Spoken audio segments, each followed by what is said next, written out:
Welcome back to The Explainer. Today, we're diving straight into a deeply important study from the American Journal of Obstetrics and Gynecology. It uncovers a massive yet largely invisible crisis in women's healthcare. We're talking about a standard medical procedure, crystal clear clinical guidelines, and a startling reality gap that is quite literally costing thousands of lives. Let's kick things off with a number that's frankly pretty staggering. 90,000. Over 90,000 women in the U.S. undergo what's called an elective bilateral oophorectomy every single year. That's the surgical removal of both ovaries for benign reasons. And get this, many of these women are under the age of 50.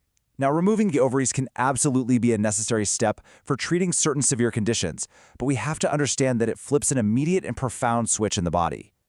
But here is where the major conflict comes in.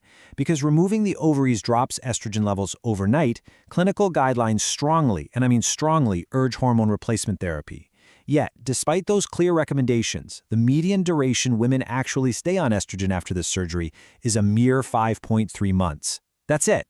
It's a massive disconnect between what the medical rulebook says should happen and what's actually playing out in the real world. And as the researchers point out, a few months of treatment just doesn't bridge the gap to age 52, which is the average age of natural menopause. Imagine having this surgery at 45.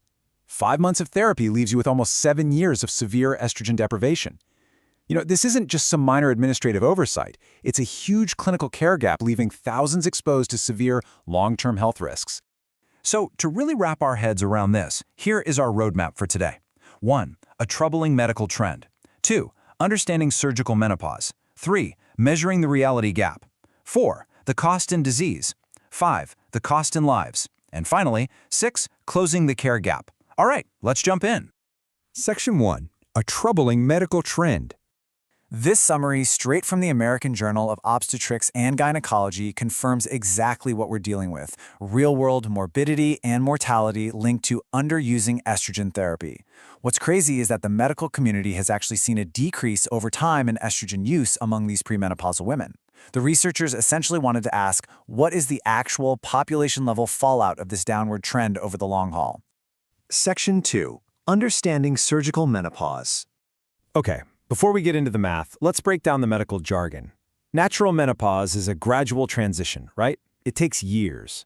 But removing both ovaries and the uterus, known medically as BOHS, causes an abrupt, overnight drop in estrogen. The endogenous estrogen your body naturally makes is a superhero. It protects your heart, your brain, your bones. Ripping that away instantly makes hormone replacement absolutely critical. We're not just talking about stopping hot flashes here. We're talking about systemic, full-body disease prevention. Section 3. Measuring the reality gap. So, how exactly did they calculate the invisible cost of ignoring these guidelines? Well, they couldn't just run a standard clinical trial for this, so they built highly sophisticated Bayesian Markov state transition models. Think of it like a giant, highly accurate what-if machine. They started with a real-world cohort of over 26,000 healthy women, aged 45 to 49, who underwent the surgery. Then they tracked 2 alternate realities over 25 years. Our current flawed reality of spotty estrogen use versus a theoretical 100% optimal scenario where every woman gets the therapy she needs until age 52. And this decision tree brilliantly illustrates those exact pathways. It maps out specific outcomes: coronary heart disease, stroke, breast cancer, colorectal cancer, and it diverges based entirely on whether a woman received estrogen therapy or not. This model isolates the exact quantifiable penalty paid for skipping that crucial hormone replacement. Section 4. The cost in disease. Keep in mind, everything we're about to look at is anchored on this ultimate showdown: the grim reality of current medical practice where therapy is used sporadically for just a few months versus that optimal, counterfactual ideal where guidelines are actually followed to the letter. And here is the crucial takeaway. Look at the fallout by year 25. The lack of optimal estrogen use results in 881 excess strokes and 658 excess cases of coronary heart disease just within this one specific group of women. Now, the model did show 94 fewer colorectal cancer cases, which is interesting, but that is vastly overshadowed by the massive spikes in severe cardiovascular events. We are talking about thousands of devastating, life-altering diseases that simply, literally did not have to happen. Section 5. The cost in lives. It's so vital to remember, these aren't just statistics on a screen. We're talking about real human lives. The star trajectory over a quarter century is undeniable. Following those lines upward, you see a steady, grim climb in preventable deaths. As the years pile up post-surgery without the protective shield of estrogen, that excess mortality just compounds dramatically. Getting into the specifics, the data shows that optimal care could have saved an enormous number of people. By year 25, our current suboptimal practices lead to 189 excess breast cancer deaths, 380 excess coronary heart disease deaths, and a staggering 759 excess deaths from all other causes. Add it all up, and that's well over 1,000 lives lost in just this single modeled cohort. And again, all of this was preventable with a recognized guideline-backed therapy. To really put this scale into perspective, let's compare these numbers to the risk of the surgery itself. In a cohort of 26,000 women, you'd expect about 26 deaths from the actual surgical procedure. But compared to that, there are an estimated 1,572 excess deaths over the next 25 years simply because estrogen therapy was underused.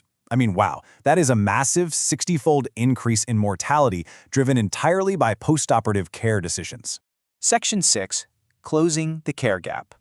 If the data is this crystal clear, we have to ask, why on earth is medical practice moving in the complete opposite direction of the guidelines? And honestly, it's actually worse than the main model suggests. The baseline model gave credit to any woman who used estrogen, even for a measly few months. But if we run a sensitivity analysis and define proper use as more than 2 years, which is much closer to the actual clinical guidelines, the excess disease and mortality more than doubles. The gap between what patients need and what they're actually getting is just an absolute chasm. So what's driving this? A lot of it traces back to lingering, misplaced fears from the famous Women's Health Initiative study back in the early 2000s. That study raised huge alarms about hormone therapy, but here's the catch. It was conducted on older, postmenopausal women. Unfortunately, those fears spread like wildfire and wrongly influenced the care of young premenopausal women who desperately need that estrogen replaced. Combine that with a shocking lack of education. Only 30% of OBGYN residencies even have a formal menopause curriculum, and you've got a perfect storm for systemic underprescribing. Which brings us to a final, urgent question for our healthcare system, and for all of us as patient advocates.